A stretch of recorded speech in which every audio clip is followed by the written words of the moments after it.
Welcome to Boss Battles, where we evaluate the bosses in video games. Today's game is called The Legend of Zelda, the Twilight Princess, and everyone seems to love this game. Reviewers on IGN, GameSpot, they gave this game 9.7, 9.5, even some of them calling it the greatest Zelda game ever created. I have no idea why so many people like this game. Not only am I going to use this video to talk about bosses, I'm also going to explain my reasons as to why this game is horrible, and why it's one of the worst Zelda games ever made. So to understand where I'm coming from, you really need to know what was going on at the time when this game came out. So the Wind Waker had just come out and everybody hated the game. They hated the way it looked because it looked like a cartoon. They thought it was stupid, based solely on that before even playing the game. Me, on the other hand, I was a little kid, and I never really had a chance to play Ocarina of Time until they put it on a GameCube CD and gave it to me after I reserved the Wind Waker. So I didn't know what to expect. I played the Ocarina of Time and I loved it. The game was awesome. The action, the bosses, the music, the ending. The ending is something that's severely lacking in games today, and I actually liked it in this game. So a week after, the Wind Waker came out, so I eagerly went to go pick that up, and I started playing it, and I loved that game. Keep in mind, the bar was set pretty high already because I just finished Ocarina of Time, and I loved the Wind Waker. It was different, yet familiar at the same time. The nods to Ocarina of Time were subtle. They weren't in your face all the time. They were something you had to look for, and when you found it, it was neat. But everybody was really pissed off because it wasn't the game they had been promised. And I can understand where they're coming from. You know, you show them a really adult-looking game, and then you give them this. I can understand that they were pissed. But at the same time, it's still Zelda. There's no reason to hate it before you even play it. Come on.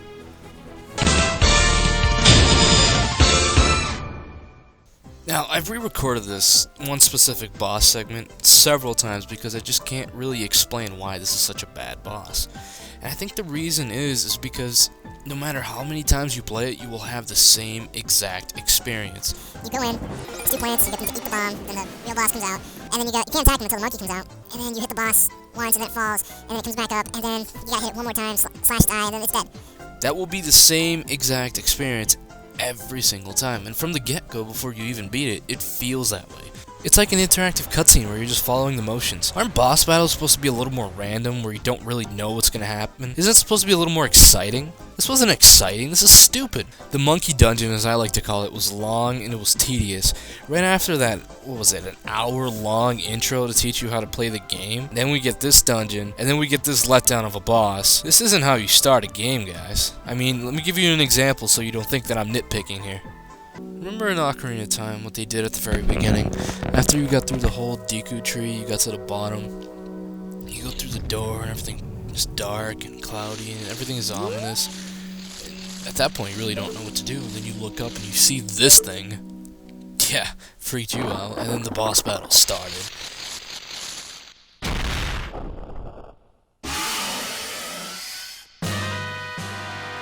This was awesome because it set the tone for the whole game, that it was kind of dark, but kind of cool at the same time. It was adventurous, and you could die at any moment. Ironically, this boss foreshadows that the rest of the bosses are going to be easy, that the whole adventure is going to be one big pushover that anybody can complete. Why, you ask? Well, this is the first boss, and I think it had maybe one attack that was easily avoidable. Also, apparently the plant has ADHD because it can't stop looking at the monkey's butt. Now, this is supposed to be a darker, edgier Zelda, so sorry, it doesn't get a pass here for being the first boss. Darker and edgier apparently means really, really easy. And if it was just this boss, I really wouldn't have cared because it is so early in the game. But practically every other boss in the game follows this exact pattern, and everybody seems to be okay with that. The second boss's name is Fyrus. Wonder what this boss is like. And then there's a water boss called Waterous, and then there's a poison boss called Poisonous, and there's... You know what I mean? That's a dumb name. It's a name a 2-year-old could come up with. And I know I'm nitpicking, but this is another really dumb boss. The way you beat this boss is he runs around a little bit with these chains attached to his legs. You use the boots so you can stand in place and pull on the chains so it causes him to gently fall over.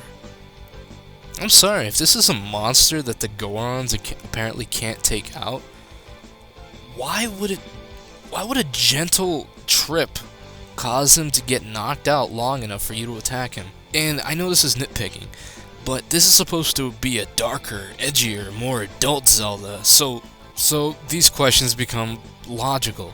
If it's a big monster in an adult-themed game, supposedly, why is it so easy to kill this boss? I don't blame Nintendo, I blame the fans that wanted this game. This game sucks. As a side note, how were the Gorons not able to take this guy out? They can walk in lava and eat bomb flowers, but they can't fight a guy that's on fire? And it's too bad too, because he does look cool, but to be honest, I can't remember one attack this guy does, aside from catching on fire and chasing you. It was such a letdown from what probably was the last uninteresting dungeon in the game. Okay, and the third boss, Twilt Aquatic Morphle. Have I mentioned that Twilt doesn't sound cool? It just doesn't. I know it means Twilight, but Twilt? Ugh. Anyway, so this really sealed the nail on the coffin, if you will. This boss was the biggest letdown in the game. So you start off, you go down the water, and there's a bit of suspense as you don't know what's gonna happen. And this mouth just comes out with these tentacles, and the eyeball looks at you, and it looks pretty cool. You start to fight him a little bit. He poses kind of a challenge if you don't really know what you're doing. Until finally you kill the first part, per se, and then he just comes out of the ground, and for a split second I was like, oh man, this is gonna be awesome, I'm gonna fight that thing. It's so big, it reminds me of Shadow of the Colossus.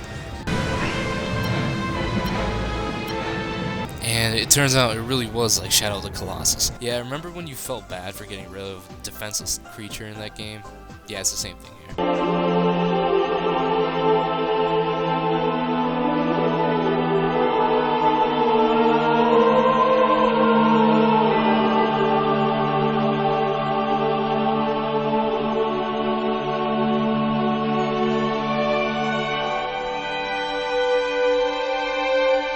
This might be the most helpless boss in the game. It should have stuck to the first form, where at least it could hit you with the tentacles or the bombfish, but it has one attack where it tries to suck you in, but this thing doesn't want to fight you. Look, it's running away. It runs into things. The only way anybody could get hit by anything in this boss fight is if they were new to video games or they were really, really little. And this is completely unacceptable. At boss number 3, this is the challenge that we're presented with. Ooh, it's a big, dark Zelda game for adults.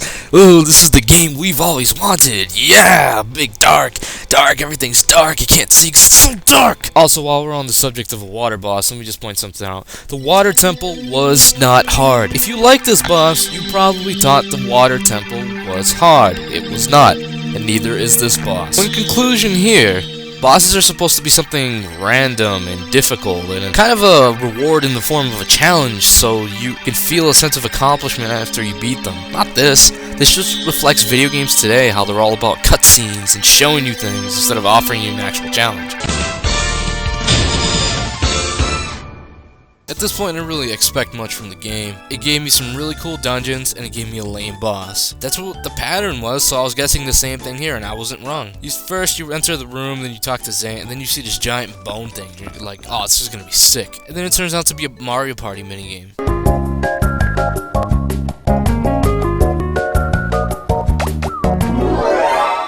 It's pretty much what it is. You bounce off the walls and you try to avoid the zombies as much as you can so you can hit the spine, so the whole guy keeps coming down. I do some of the same things here. They give this guy one lame attack that's super easy to avoid. Apparently most of them spew black liquid out of their mouths. It's never gonna hit you.